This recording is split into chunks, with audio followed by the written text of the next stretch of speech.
जी हाँ दोस्तों,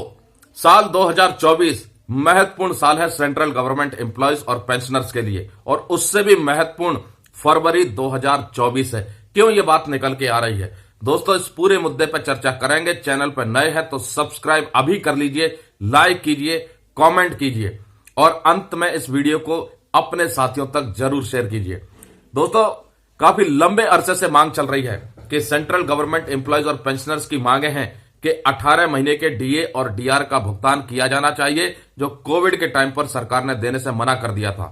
उसके ऊपर भी महत्वपूर्ण खबर निकल के आ रही है, और उससे भी ज्यादा महत्वपूर्ण खबर आ रही है 8वें वेतन आयोग को लेकर के। दोस्तों, इंटरनेट पर तमाम खबरें फैल रही हैं, सोशल मीडिया पर फैल रही हैं कि वित्त मंत्री निर्मला सीतारमण जी जो इस बार का अंतरिम बजट पेश करेंगी, उसमें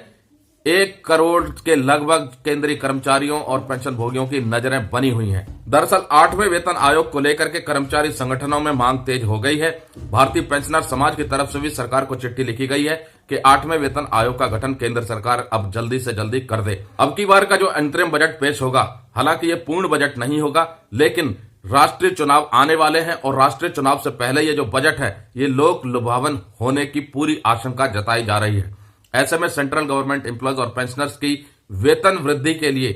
किस नए फॉर्मूले के तहत वेतन बढ़ेगी, उसका भी खुलासा होना बाकी है। इसलिए ये आस लगाई जा रही है कि इस बार का जो अंतरिम बजट पेश होगा, इसमें सेंट्रल गवर्नमेंट एम्प्लॉयज और पेंशनर की जो मांगे हैं, उन मांगों को लेकर के ऐलान हो सकता है। पिछले के वेतन आयोगों का अगर आप आकलन करें तो पैटर्न जो फॉलो हुआ है वो यही हुआ है कि हर 10 साल के बाद वेतन बढ़ोतरी के लिए वेतन आयोग का गठन हुआ है, और इस बार भी 8वां वेतन आयोग यानी 10 साल होने के बाद जनवरी 2026 से रिवाइज सैलरी मिलनी चाहिए। वही पैटर्न तो फॉलो नहीं होगा, या उस पैटर्न में अब कुछ बदलाव देखने को मिलेगा। हालांकि तस्वीर अभी ना तो 8वें वेतन आयोग के गठन को लेकर के साफ है, और ना ही दूसरे किसी विकल्प के ऊपर सरकार की तरफ से साफ की गई है वेतन बढ़ोतरी के नए फॉर्मूले के बारे में। फरवरी 2024 का महीना दूसरे तौर पर भी केंद्रीय कर्मचारी और पेंशन भोगियों के लिए और भी ज्यादा खास है, क्योंकि